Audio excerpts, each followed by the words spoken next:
Deputy CM Pawan Kalyan గారు మొన్న game changer ఫంక్షన్లో కొన్ని కీలకమైన వ్యాఖ్యలు, కొన్ని సంచలనమైన వ్యాఖ్యలు, అసందర్భమైన వ్యాఖ్యలు వీటన్నీ కలిపి డిప్యూటీ సీఎం గారి ప్రసంగం వింటే నిజంగా చెప్పాలనుకుంటే ఏంటి అనగా మారడా, అధికారంలో వచ్చినా అలాగే, ప్రతిపక్షంలో ఉన్నా అలాగే, తన అవసరాల కోసం ఆ టైంలో ఎలా మాట్లాడాలంటే అట్లా మాట్లాడగలుగుతాడు డిప్యూటీ సీఎం గారు అని చెప్పి ప్రజల్లో అయితే పెద్ద ఎత్తున ఇప్పుడు చర్చనీయాంశం అవుతాం.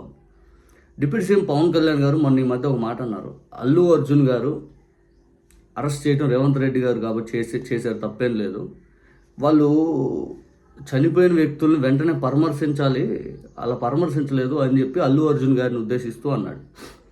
గేమ్ చేంజర్ ఫంక్షన్ నుంచి ఇంటికి వెళ్తూ ఇద్దరు యువకులు చనిపోవడం జరిగింది.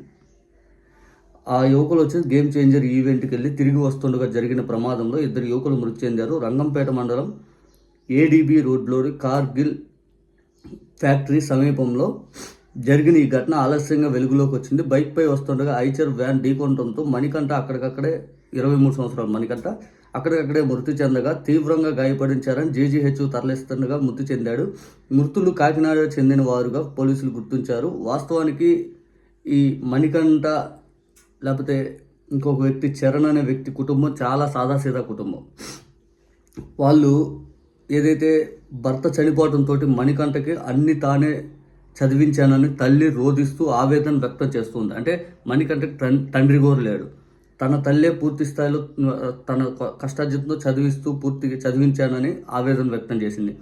తండ్రితో కలిసి పళ్ళ వ్యాపారం చేస్తున్న చరణ్ మృతితో వారి కుటుంబంలో తీవ్ర విషాదం మునిగింది. అయితే ఇప్పటివరకు బాధిత కుటుంబాలు సినీ ప్రముఖులు కానీ అధికారులు కానీ పరామర్శించలేదని తెలుస్తుంది. తనకు న్యాయం చేయాలని బాధిత కుటుంబాలు వేడుకుంటా ఉన్నాయి. మరి డిప్యూటీ సీఎం పవన్ కళ్యాణ్ గారు వీళ్ళని ఇటువంటి యువకులను రెచ్చగొట్టడానికి ఎటువంటి ప్రసంగాలు ఇస్తారో మీరు అది కూడా వినండి. బికాజ్ ఎందుకంటే ఎంతో బాధ్యతతో కూడిన వ్యాఖ్యలు చేయాలి. డిప్యూటీ సీఎం అంటే ఒక రకంగా ప్రజాప్రతినిధి, కొన్ని లక్షల మందికి ఆయన ఇప్పుడు అధికారి. ఆయన పూర్తి స్థాయిలో ఆ ప్రభుత్వ వ్యవస్థ యంత్రాంగం ఆయన చేతిలో ఉంటుంది. వాళ్ళ బాగోగులు, మంచి చెడు ప్రతిదీ ఆయన అంశం. ఒక తండ్రిలాగా చూసుకోవాల్సిన వ్యక్తి. అటువంటి వ్యక్తి ఆ హోదాలో ఉండి ఏం మాట్లాడాడో ఒకసారి వినండి డిప్యూటీ సీఎం గారు. ఇప్పుడు ఈ ఫంక్షన్ లేదు, సినిమాలు లేవు, ఏం చేస్తారు చెప్పండి? ఉద్యోగాలు ఉపాధి కూడా టైం పడుతుంది. ఉద్యోగాలు ఉపాధి ఇవ్వడానికి టైం పడుతుంది. 5 ఏళ్ళలో జగన్మోహన్ రెడ్డి గారు ఇచ్చిన ఉద్యోగాలు కాదు. ఆయనకి ఇచ్చిన టైంలో 2 ఏళ్ళు కరోనా అయిపోయింది. 3 ఏళ్లలో ఉపాధి లేదు, ఏమీ లేదు, 5 అని చెప్పి సర్వనాశనం చేశారు. ఇచ్చినవి కూడా కాదు అని చెప్పి మీరు ఇప్పటికే 7-8 నెలలు అయిపోయింది, ఇంకా టైం పడుతుంది. ఆ దిశగా అడుగులు కూడా వేసిన దాఖలాలు కనపట్ల. మీకేం 150 ఏళ్ళ సంవత్సరాలు ఇచ్చినట్టు ఎందుకు రాజకీయ విమర్శలు ఈ టైంలో ఇటువంటి వీడియోలో? సరే, కనీసం సినిమాకి వెళ్ళి చొక్కా తీసుకొని అరవకపోతే బైకులు తీసుకొని అవి సైలెన్సర్ దాన్ని యాక్సిడెంట్ పెంచకపోతే ఎనర్జీ ఎటు వెళ్తుంది? అందుకే ఒకటే చెప్పి విన్నారా? చొక్కాలు చింపుకోవాలంట సినిమాలకు వెళ్ళి యువకులు, తర్వాత బైకులు సైలెన్సర్లు పెంచాలంట, అంటే రేసింగ్ ఇచ్చుకుంటూ.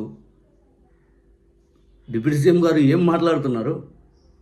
ప్రతి ఒక్కరు తల్లిదండ్రులకు వాళ్ళ పిల్లల్ని మంచిగా చూడాలి అని కోరుకుంటుంది. నా కొడుకు పలానా హోదాకి వెళ్ళాలి, నా కొడుకు పలానా వ్యక్తిగా వర్ధిల్లాలి, నా కొడుకు ఎప్పటికి కూడా నిలబడాలి 5 అని చెప్పి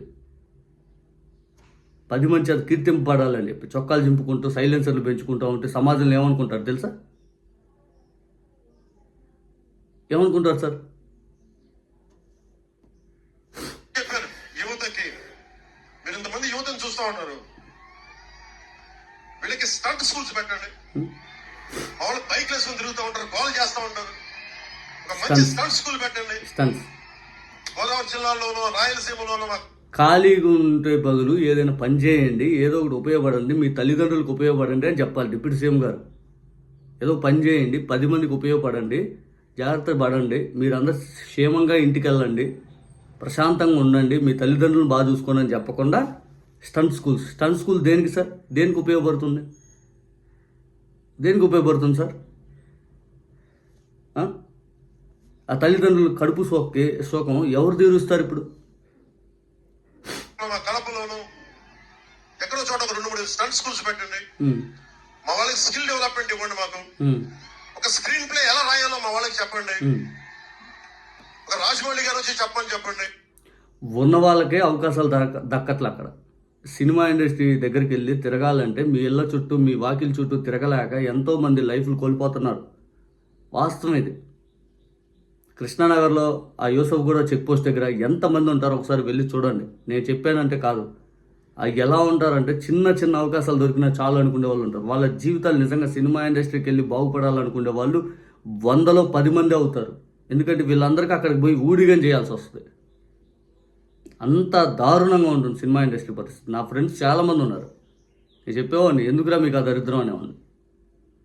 అన్ని సినిమా ఇండస్ట్రీ వాళ్ళని అవమానించట్లేదు, సినిమా ఇండస్ట్రీని అవమానించట్లా. కాకపోతే అవకాశాలు రావు.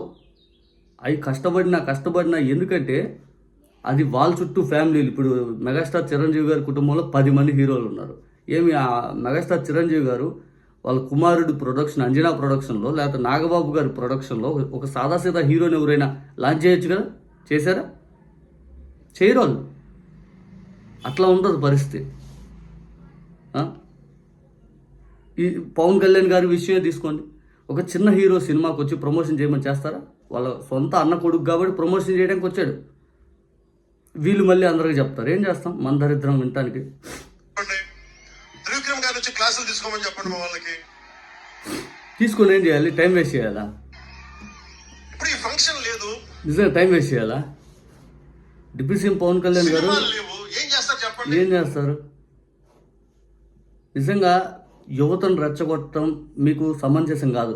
మీ పిల్లలు మీ ఇళ్ళల్లో వాళ్ళు అందరు క్షేమంగా ఉంటారు, కానీ ఫైనల్ నష్టపోయేది వీళ్ళని రెచ్చగొట్టాల్సిన అవసరం ఏముంటుంది? ఇప్పుడు దాకా వాళ్ళు చనిపోయారు కదా, మొన్న నైట్ చనిపోతే ఇప్పుడు దాకా మీ సినిమా ఇండస్ట్రీ తరపున లేకపోతే గేమ్ చేంజర్ టీం తరపున లేకపోతే రామ్ చరణ్ గారి తరపున లేకపోతే స్వయంగా మీ తరపున ₹1 వాళ్ళ కుటుంబానికి ప్రకటించారా?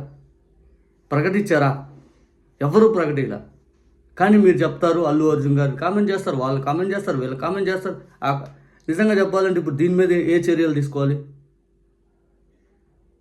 ఎందుకు సార్ ఇట్లాంటి ఉపయోగం లేదు. నిజంగా చెప్పాలనుకుంటే మీ రాజకీయ స్వలాభం కోసం మీకోసం లక్షల మంది వేల మంది మీ వెనకాల తిరగాలి, కానీ వాళ్ళల్లో వాళ్ళ జీవితాలు నష్టపోవాలి. నిజంగా వినటానికి ఇటువంటి ఎలా ఉంటాయంటే ఇంకా మారరా వీళ్ళు, ఎంతమంది కడుపు సోకం వీళ్ళకి తగలాలా అనిపిస్తుంది. ఆ తల్లి కడుపులు ఇప్పుడు ఏమవ్వాలి? మీరు రెచ్చగొట్టపోవాలి. ఎందుకు రెచ్చగొట్టాలి సార్? మీరు కొద్దిగా ఆలోచించండి సార్ దయచేసి.